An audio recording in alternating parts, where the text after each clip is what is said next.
de arma de fogo, dá pra gente ver. Mas depois eu tenho que acompanhar no IML, né? Aí no IML você tem que retirar essas partes moles, né? E aí você tem que colocar num caldeirão, fazer uma sopa mesmo, para tirar aquelas partes moles, para deixar o osso limpinho. Aí o legista que trabalha na área, que é o antropologista, ele vai lá examinar os ossos.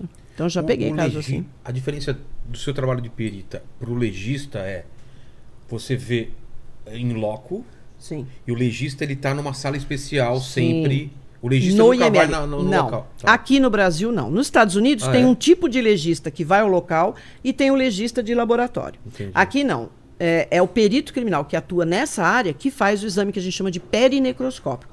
Porque além do exame externo do cadáver, eu só faço o exame externo. Certo. Eu não vou enfiar nada, não vou fazer nada. Eu posso até ver que tem a lesão. Por exemplo, no caso de estupro. Dentro de orelha, essas coisas? Eu nem... Sim, eu tenho que olhar tudo. Né? Depende do se caso. Acha alguma coisa. Sim, né? Sim. Mas a gente não faz nenhum exame invasivo. Tá. Isso é no IML. Até coletar material sob as unhas é o IML que faz. Nem cortar roupa para ver onde é o. Roupa, sim. Para ver onde é o tiro, para ver o. Sim, sim, tudo. Tirar o cabelo, cortar cabelo, porque às vezes o disparo é na cabeça, tal, você tem que tirar para ver os fenômenos, se foi disparo próximo ou distante. Então aí eu tenho que olhar o ferimento, eu não posso só. Tá, essa é a parte da perícia.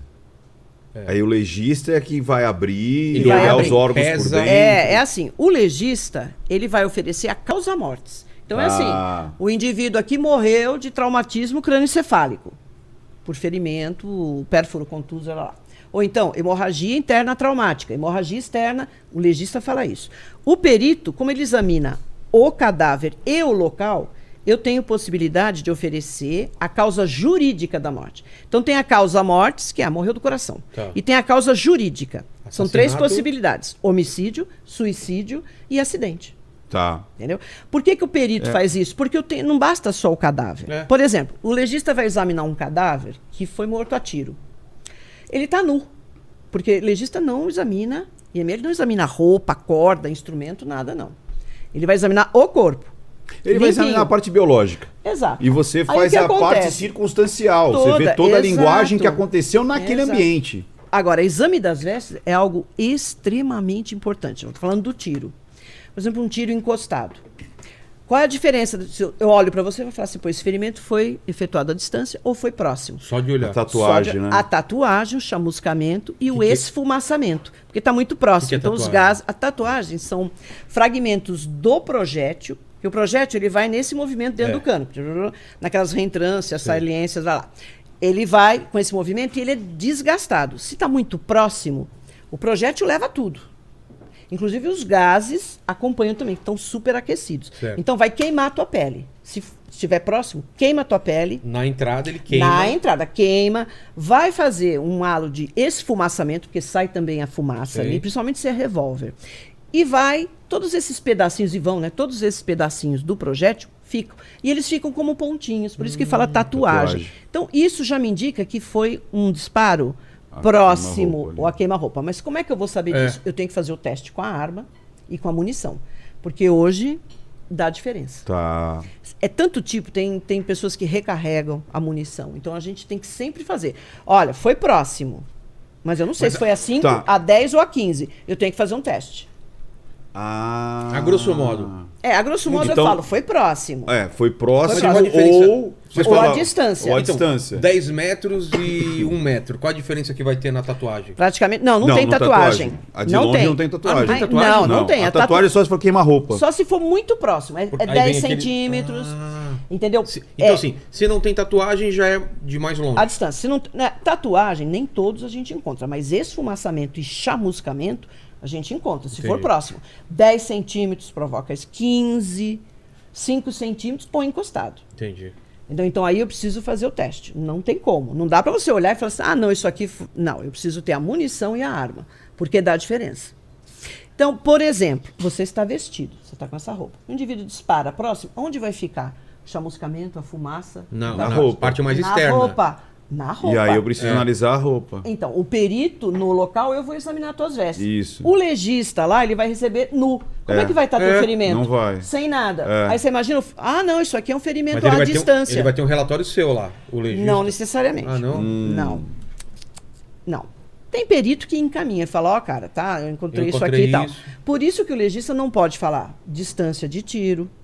Ele só pode falar causa-mortes. Causa-mortes. Não dá nem para falar, porque se você não tiver as vestes ou um anteparo, pode ter qualquer tipo de anteparo. E esses vestígios que vão mostrar que são próximos, ficam no anteparo e não na pele. É que eu não posso aqui mostrar fotografia, mas eu tenho casos interessantes, que você tira a roupa, tá limpinho o ferimento, bonitinho, você fala, isso aqui é tiro à distância. Não tem nada, é só entrada. E não é. Ué? Porque ficou tudo na roupa do indivíduo. A roupa deu uma... A roupa, não. Exame das vestes é algo extremamente importante. E aquela coisa que a gente vê em filme, assim, de alguma coisa parar a bala, isso é lenda ou para? Para, dependendo do anteparo. A gente já pegou caso de livro celular, grosso, livro grosso, óculos, bateu na haste do óculos. Cara, sim, o indivíduo estava com óculos no bolso. É munição ruim. Munição ruim, exato. E Deus também. Não, Deus. Não, tem uma mãozinha de Deus aí. Porque ser desviado pela haste do óculos... Cara. Munição velha. Normalmente a munição velha. O problema não é o projétil. Ela pode embolorar, sabe? Fica muito tempo. Você tem que tomar cuidado. Perde. Às vezes nem dispara. Entendeu? Aí tem a cápsula de espoletamento, tem a munição que vai impulsionar, né, o projétil. Entendi. Se ele não é bem cuidado, se está embolorado, se está... Aí dá esse tipo de problema. Mas já pegamos, sim. Celular, indivíduo com celular no bolso. Eu acho até que nós fizemos um com cartão. O indivíduo com cartão e óculos. Sim. Nossa. Incrível, né? Não que não tenha ferido o indivíduo, mas segurou. Aí chega. Como você salvou desse assalto? A Galaxy? iPhone. Foi o iPhone. iPhone. Foi o iPhone. Uma Bic azul. Uma Bic, já pensou? Teve um celular, uma época, não sei se você se lembra, da Nokia. Era um celular que ele não tinha... Aquele azul? Flip. Um que tinha assim, roxinho... azul. Tá aqui. Era aquele, gente, aqueles primeiros, né? Cara, esse aí. Isso daqui, se ele cai no chão, ele quebra o chão, mas ele não quebra. Gente, isso não sei se vocês estão vendo. Eu falo sempre nas minhas aulas, esse quer aqui... escapar de assalto, usa isso. Até porque ninguém vai roubar, né? Se você joga também naquela... O que nós atendemos, acho que chegou até container desse celular relacionado a crime, porque o indivíduo simplesmente usa... É mesmo? Monitor, sabe aquele monitor antigo? Tranquilo, escadinha de beliche. Sei. Você não tem, você pega a primeira coisa, é o instrumento de ocasião. O indivíduo não está com instrumento próprio para fazer aquilo, mas ele pega qualquer coisa, essa garrafa, vidro. E esse celular, nós chegamos a fazer, acho que eu e uma colega fizemos e entrava muito também em presídio, né? Né? Pelo ânus. Pelo ânus, quem leva... E lá dentro o preso também esconde no ânus. Nossa, imagina... Então você imagina você receber isso aí do presídio para examinar. Paquito. Pronto. Não sei esse aí. Encarava? Qual que é? E ele tem função vibra-calma. Não, mas ainda, quem sabe poderia... ainda é melhor do que um iPhone. Não, você esconde, né? E fala, Lene, liga pra mim. Né? Cara, imagina, coloca num saco, né, numa camisinha, né? Tem camisinha. Todo esquema, né? O pessoal... Mas coisas que a gente recebe do presídio é sempre complicado, né? Eles escondem no tal do boi. O boi é aquele... o banheiro. É o banheiro, é que é no chão. Você tem que ficar... Aqueles antigos, porque tem lugar ainda que tem isso. O buraco. Você põe os dois... o buraco. Como o vaso. O vaso é no chão. Você nunca usou banheiro? Claro, banheiro turco, né? Aquele banheiro que é... que você põe o pé, tem um lugar pra você colocar o pé ali e você faz. Você faz meio em pé, meio agachado. Isso é em cadeia, é isso. Aí o pessoal esconde, sabe? As coisas lá. Então a gente recebia aquelas Terezas, sabe? Corda. Chama Tereza no presídio. Eles pegam o lençol e vão trançando. Meu Deus. Pra tentar fugir. Chico Doce. Que eles pegam aquelas pé de mesa tal. Faz até uma empunhadura de tecido, trançam bonitinho e tal. Você já deve ter, claro, atendido preso morto, assim. Ainda no Carandiru. E estocada, né? Pra caramba. E a estocada é feita com o quê? Com... Telha? Não, eles pegam aquelas esquadrias de ferro, não era nem de alumínio. E eles retiram e vão limando aquilo. Vão. Claro que não fica como uma faca, mas faz um estrago. Além de decapitar, né? Nesses motins, eles tiram. Sim, as estocadas, deixa lá um instrumento e... E não é uma só, né? Os caras fazem por vingança, ódio. Sim. Ou... para pegar um da facção, da outra facção, para mostrar que não tem nem nada assim diretamente, né? Pode ver que todo motim tem não sei quantos mortos, que ninguém fica mostrando, né, isso. Porque é bem... No Carandiru, eu fui atender única mulher, e eu entrei no pavilhão 9, que era o pior lá. Quando eu cheguei assim, eu vi um monte, né, de homens todos com roupa caqui. Falei, bom... Eu falei, tá, e onde estão os presos? Ele falou, são esses aí. Eu falei, são esses! E eu não pude entrar com nada, nem com caneta. Na minha maleta eu tive que deixar lá. E aí eu falei, olha, tá complicado, como é que eu vou entrar aqui? Sei lá quantos mil presos, e todos soltos. Eu falei, tá bom, e quem que fica na cela? Ah, são aqueles que estão jurados de morte. Então aí eles separam. Mas os demais, e pavilhão 9, estuprador, homicida, tava tudo lá. Bom... Aí veio o delegado e falou assim, tem uma delegacia específica para isso, né? No sistema prisional. Chegou lá um monte de cara, entrei com aquele bando, né? E eles, vamos lá, nasquelas escadas, os degraus estavam todos assim, ó. De tanto que eles sobem e descem. Desgastou o concreto. Os degraus eram assim, desse tamanhinho, de tanto que eles sobem e descem e tal. Aí eles falavam assim, vai lá, vai afastando e tal. Eles ficavam todos do lado, faziam um corredor. A gente passa. Aí eu cheguei assim naquela ala, olhei, eles tinham dado tanta estocada no indivíduo que eles estavam uma massa, olha a brincadeira, vermelha. Putz. E a cela era só sangue. Era um cara forte. Eu falei, gente, como é que eu vou mexer com esse cara? Eu não tenho luva nem nada. Eu olhei de um lado, os presos todos. Mas assim, muito. Do outro lado, aquela parede de presos. Cena de filme mesmo? Não, cena de filme. Eu tô lá com aqueles caras, eu falei, mas aqui, meu filho, se eles quisessem fazer gritando, qualquer coisa... Falando... Não, tudo quieto. Tudo quietinho? Quietinho. Aí, chegou um rapaz, todo assim, falante, falou assim, a senhora precisa de alguma coisa? Preso? Preso ou policial? Eu não sabia, porque o cara não tava nem de roupa caque. A senhora precisa do quê, né? Porque ele viu que eu fiquei assim, falei, putz... Falei, olha, eu preciso de luva e preciso de alguém que me ajude a mexer no corpo, tirar tal. Ele falou assim, perfeitamente. Olhou para um lado, fulano, ciclano, não sei o quê. Beltrano, os caras chegaram, vão ajudar a doutora aí. Cadê a luva? Surgiu até luva. Nossa. Todo mundo pôs luva. Eu falei, gente, pode ir falando que a gente vira aqui. Eu falei, beleza, vira pra lá. Deixa que eu vou fazer uma foto. Eu com o fotógrafo. Ah, sim. O cara na hora. Fulano, preso. Preso, lá de dentro. Mas era um líder lá. Era um líder, E ainda depois nós fomos almoçar, né? Que é muito boa a comida lá do Carandiru. Sério? Assim, a cozinha foi a primeira vez que eu vi. Isso foi na época que tinha cozinha no Carandiru. Tinha cozinha, década de 90. Depois tiraram, aí eram as quentinhas que chegavam. Por quê? Porque ali já eram os presos escolhidos, uns detentos que tinham um bom comportamento, porque ali tem faca, tinha tudo, né? Faca mesmo, profissional. Mas, gente, uma cozinha maravilhosa. Foi a primeira vez que eu vi essas lavadoras com pressão. Eu nunca tinha visto. VAP, já tinha isso lá em 1990. O cara desinfetando tudo e tal. A comida, comi lá junto com o diretor do presídio e tudo mais. Excelente. Mas é óbvio que o pessoal começou, né? A faca, punha pra cá, nessas rebeliões, era o que acontecia, né? Cigarro, aparecia. Né? Tem muito valor tem. Na prisão. Tem. E entra de tudo, viu? Que a mulherada também. É. E outra coisa... Come mais alguns pedaços.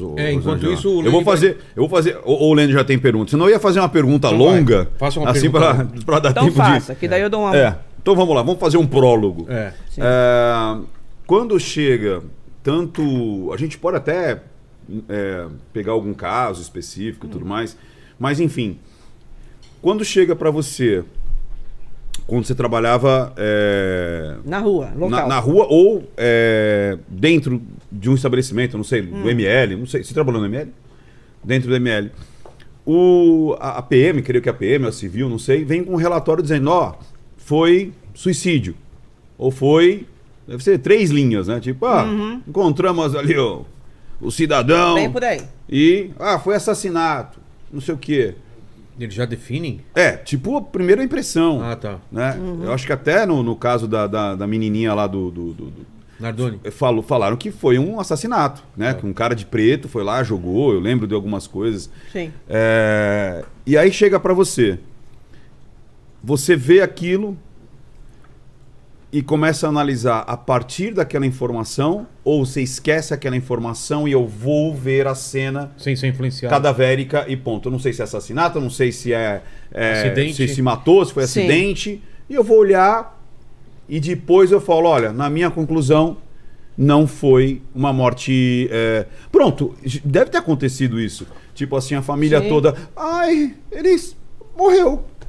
Acordou, como fala, acordou morto, né? Acordou morto, né? Sim. E aí você chega lá e fala, eu acho que não.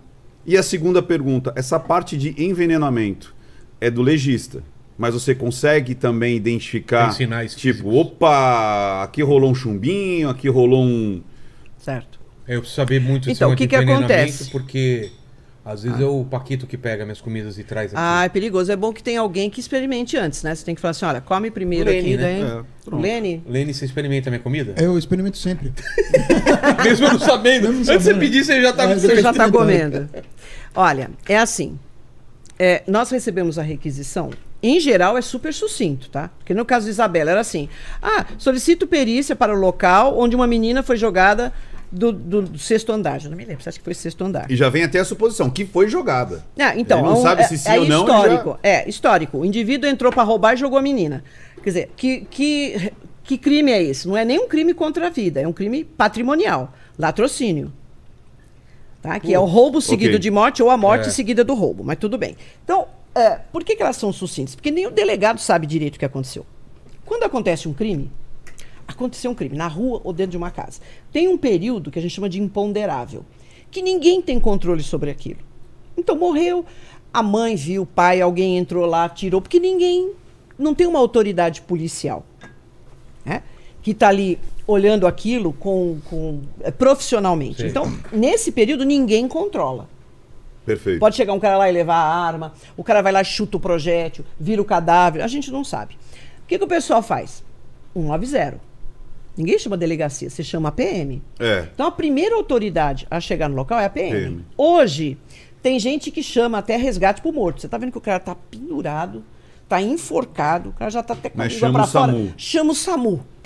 Então tem isso. Eu cheguei até a dar curso pro pessoal na Secretaria de Saúde para falar, olha, gente, precisa ter, né, o tipo de trabalho, porque o SAMU ou o resgate, ele chega lá, a intenção é salvar aquela vida. Ele não está preocupado com vestígio, porque ele vai pisar em cima do sangue, né? Então eu cheguei até a dar um curso. Aí você treinou para que eles, se eles... Sim, ele tem que pelo menos fazer ter um básico de falar, gente, o cara já tá morto, então não vou mexer. Exatamente. Ou então entrar no local com um certo cautela. Cuidado. Claro que ali é a vida mesmo, é o foco deles, o enfoque é totalmente outro, não é o meu, né? Mas tudo bem, chama a PM. O que a PM faz? Ela olha lá e fala, tá. Vai lá, ele é responsável por preservar e isolar o local. Tá lá. Aí ele avisa o delegado. Olha, ele vai até lá, geralmente é o superior lá, que vai lá e fala assim, ó, o caso a gente lá, tem aquelas fitinhas que os americanos têm também, de cercar o local? Tem. A PM tem, mas nós temos também. Tá. As fitinhas, cone, setinhas, tem tudo. Tem tudo que tem lá nos Estados Unidos, tem aqui em São Paulo, né? Aí o delegado, ele deveria ir ao local, mas em geral não vai. Porque ele está com flagrante, porque ele está sozinho, porque o não sei delegado. o que tem. O delegado. Mas tudo bem, ele indo ou não, ele vai olhar, agora ele chama. Mas ele ainda não ouviu todo mundo. Porque a PM começa, e aí, o que aconteceu? É porque a PM começa a assuntar, né? Quem viu? Como é que foi a senhora? É a mãe? O que aconteceu? Quando eu chego no local, vem lá a requisição. Ela pode dar uma orientação, mas não necessariamente. O perito, ele tem que chegar lá completamente desvinculado disso. Ele fala, eu vou entrar no local que pode ser um acidente, pode ser um homicídio ou pode ser um suicídio. Claro que a gente chega e fala com o PM. O que aconteceu? Aí o cara, aquela senhora... De repente o que ele assuntou ali... Sim, aí eu posso também falar assim, então me conte, deixa o cadáver lá. Para os meus alunos eu falo, gente, não vai querendo correr para mexer no cadáver, ele não vai sair do local. Deixa ele quieto lá. Você vai primeiro assuntar, você vai escutar o PM, aí você vai escutar a mãe, o pai, o vizinho, sei lá, alguém que está lá, o vizinho da outra rua que viu. Aí você entra pro local. Uma parte, peraí. Sim. E aí rola um não minta pra mim? Tipo, você olha e fala, eu não tô acreditando muito nesse marido aqui. Sim, você escuta tudo no primeiro momento. Claro que você trabalhando com isso 24 horas, você não precisa ser psicólogo, nem psicanalista, nem especialista, que você já começa a ver a postura, né? Aquele gestual você fala, do corpo, coça aqui, olha pra cima, fica, não sei, o perito vai pegando. Eu, como psicóloga, sempre fico lá Essa filmando. seria a minha segunda pergunta. Eu sei que você não pode usar a psicologia Sim, para... na perícia, sim. Mas você já usou para tipo, opa! Total. Tem aqui... Reprodução simulada é o que mais a gente usa. E por coincidência, eu tinha uma colega, tá viva, que trabalhava comigo no sangue, que também é psicóloga. Então, na reprodução, é o que você usa. Na hora, você pega se o cara tá mentindo, não tá. Isso. No local, a gente, uma formação mesmo, porque eu sou psicóloga há 24 horas, como eu sou perita, não tem como. Mas ali eu já estava filmando os caras. Tá vendo lá como é que a pessoa tá falando, tá, os cuidados, e limpa aqui, fica me seguindo. Olha, mas aqui, a senhora vai examinar isso aqui? Esse tipo de coisa. A gente vai pegando, vai levantando. E aí, os vestígios é que vão contar a história para mim. Quando eu digo, gente, o perito tanto faz se foi o pai que matou. Parece uma coisa muito fria, mas é verdade. Eu não tô lá, eu não faço um julgamento moral. Isso. Eu tenho... o meu juízo não é juízo de valor, é juízo de fato. Então eu tenho que ver o seguinte, o sangue, tá, esse sangue aqui, ó, ele tem essa direção. Ele tá daqui para lá, de fora para dentro. Ele gotejou aqui a 80 graus, então é alguém que está caminhando devagar. Não está parado, se parado ia gotejar 90 graus, ia ter um formato. Entendeu? Então, as pessoas ficam muito, mas o pai, principalmente o caso da Isabela, que foi isso aí. Eu falei, gente, eu enquanto perita, eu não sabia nem se era madrasta quando eu cheguei lá. Eu não sabia se era um casal, se era mãe. Tanto faz. Eu não estou ali para falar, nossa, então agora eu vou ferrar. Não, porque os vestígios é que tem que me contar essa história. Não tem como, o perito não tem escapatória. Se ele fizer diferente, ele é pego. Se ele quiser, de alguma maneira, dar uma interpretação diferenciada, ele se ferra e responde por falsa perícia. Não tem. E hoje em dia, com assistente técnico, o cara pega. Que é eu já peguei. Assistente é uma figura que existe agora, sempre existiu. Tá. Mas era muito em perícia de acidente de trânsito, perícia de documentoscopia. Agora, crimes contra a pessoa é um negócio delicado, você tem que ter experiência e tal. O que tem? Muito perito que se aposentou, trabalhou em crimes contra a pessoa e virou assistente técnico. Então, vamos supor, a defesa pode contratar. Entendi. A acusação também. Esses dias eu trabalhei no caso da Renata Mugiati, aquela moça lá do Paraná que o marido jogou do 31º, ela era esportista e tal. Então, trabalhei para acusação. Estou com outro caso que eu estou trabalhando para defesa. Tanto faz, desde que eu acredite no caso. Mas... assistente técnica, porque eu estou aposentada, eu posso ser. Então, você é aposentada, você pode ser assistente técnica, tanto da acusação quanto da defesa. Tanto faz, se eu acreditar naquilo. Né? Eu tenho que olhar antes e falar, ó, cara, eu não vou te prometer nada, eu não vendo o resultado. Eu vou analisar e falar, ó, aqui dá, aqui não dá. Não é isso. Já aconteceu isso comigo. As pessoas querem um laudo. E aí... E a minha pergunta vai ser... Venda resultado. Venda resultado. Eu não vendo resultado. Eu também não vendo resultado. Então, acabou. Você tem que ser honesto. Se você chega e fala, Rosângela, olha, eu não acredito que fulano tenha matado fulano, eu não acredito que seja suicídio. Eu vou falar, ó, primeira coisa, me passa tudo, eu quero o processo, eu quero tudo. Laudo, mas se você não aceitar, você cobra também. Não. À primeira vista, você cobra. Você cobra para ler. Isso. Legal. Claro. Porque eu preciso analisar e falar, olha... ótimo. Não dá. Não, isso aqui é um suicídio, desculpa. Eu não vou fazer já aconteceu, gente falou assim, não, só te pago se você me der o laudo. Não. Não, pra mim já aconteceu isso. A pessoa falou assim, não, eu falei, tá, mas vai ter um X, vai ter um FII, vai ter um fixo. Você tem que ter... pra você me dar, eu preciso, pra eu falar pra você se vai ter, se aconteceu ou não o que você quer. Eu dou a primeira olhada, eu falo, olha, o que você quer não tem. Então não quero. Mas tudo bem, eu sou honesto em relação, que nem a defesa vem falar, dá pra defender? Você fala, não vai dar. Não vai dar. Não vai dar, mas me paga pra eu te falar que não vai dar. Não vai rolar nenhum papel, mas eu vou te falar, olha, não vai dar. Isso acontece. Sim. Legal. E aí... é questão de ética, porque tem assistente técnico, desculpa o que eu tô falando, que faz isso, ele vende resultado. Mas hoje, não dá. Aí o que acontece?